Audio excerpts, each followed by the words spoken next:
Kalau rezeki kita sempit, kita minta doa supaya rezeki kita luas. Ada satu amalan yang paling mudah. Saya bagi amalan tuan-tuan masa saya di Yaman dulu, ada satu amalan paling mudah.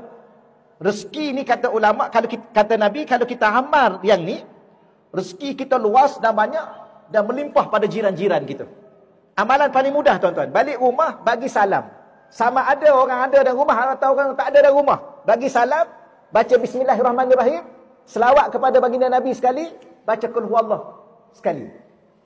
Ya, balik rumah nanti, tiap-tiap hari tuan-tuan, kalau tuan-tuan keluar rumah, tuan-tuan balik rumah, bagi salam. Sama ada orang ada, orang tak ada masalah. Bagi salam, pertama. Yang kedua, masuk tu baca bismillahirrahmanirrahim. Yang ketiga, selawat kepada baginda Nabi sekali atau 3 kali. Yang keempat, baca qul huwallah sekali. Ada seorang sahabat tu setelah dia amal, dia datang jumpa Nabi, rezeki dia melimpah sampai ke jiran-jiran dia. Tak apa, cuma saya nak cerita bukan masalah tu. Sebagaimana Allah bagi rezeki kepada kita, Allah juga bagi akhlak.